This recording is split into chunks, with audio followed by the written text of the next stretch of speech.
À 16 ans, je pense que j'étais au foyer des jeunes de Orteil. On passait pratiquement tous nos week-ends là-bas, avec toute la bande de Orteil.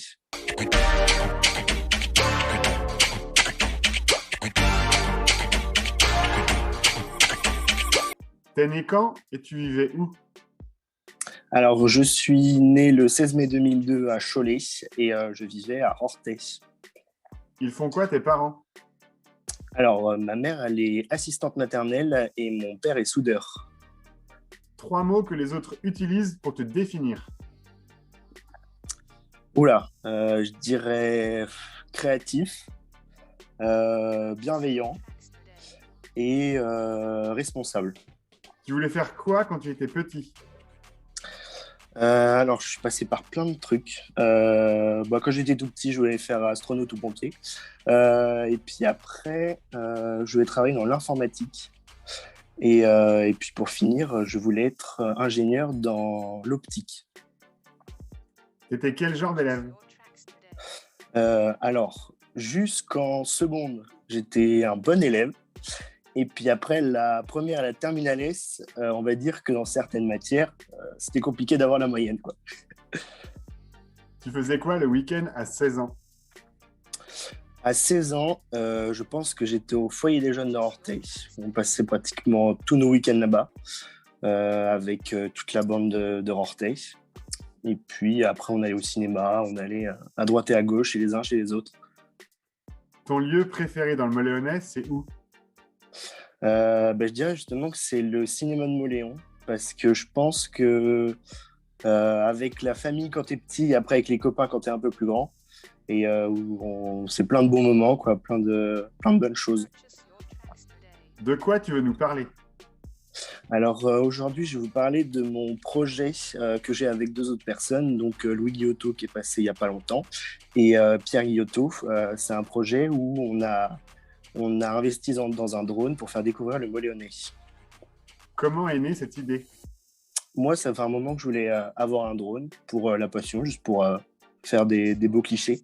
Et du coup, avec Pierre et Louis, on a trouvé une passion commune et du coup, on a décidé en fait d'aller un peu partout dans le Moléonnais et même Maine-et-Loire et Vendée. On y a été aussi pour faire des beaux clichés. Et maintenant, ça en est où? Alors, on a créé un compte Instagram il y a 3 mois, je crois, où on mettait quelques photos dessus. Pour le moment, on n'est pas trop actif dessus parce que du coup, avec le Covid, pour se déplacer, c'est un peu compliqué. Parce qu'on va pas que dans le Moléonnais, on va un peu partout. Et puis, on a pour projet après de créer une chaîne YouTube pour mettre parfois des vidéos dessus, où il y a déjà des vidéos qui sont prêtes et qui sont en attente d'autorisation pour certaines choses.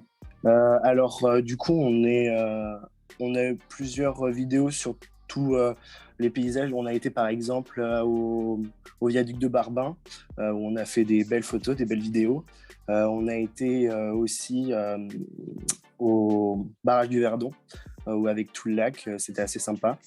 Et après, plus tard, on a pour projet aussi de faire des petites séries de vidéos historiques, du coup avec Louis qui est dans une association pour l'histoire de Moléon. Et du coup, de se servir de ses connaissances pour pourquoi pas faire des petites vidéos sur chacune des communes et des points des communes, par exemple Pierrôme à Moulins, ça peut être à Saint-Aubin, le château de la Durbelière, voilà. Ta série du moment, c'est quoi?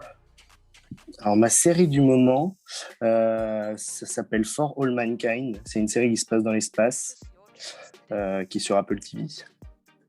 Quelque chose à dire aux jeunes du coin? Que malgré qu'on soit dans un milieu plutôt rural, on peut quand même s'en sortir pour faire des belles choses. On peut sortir avec les copains, on peut faire plein de choses, aller au cinéma, sortir, il y a des fêtes, il y a les ruades, il y a les fest-molls, où c'est des fêtes où tout le monde se connaît finalement, donc c'est très convivial. Une personne intéressante qu'on doit absolument aller rencontrer. Alors, j'avais pensé à Manon Brossard, qui a fait tout un voyage il y a 2 ans, je crois, euh, en Thaïlande, si je dis pas de bêtises. Et, et justement, en fait, elle y a été avec Rotary, où elle est restée, je crois, 9 mois où elle était toute seule avec des personnes d'autres familles de Rotary. Et je pense que c'est très intéressant d'écouter un peu tout ce qu'elle a fait.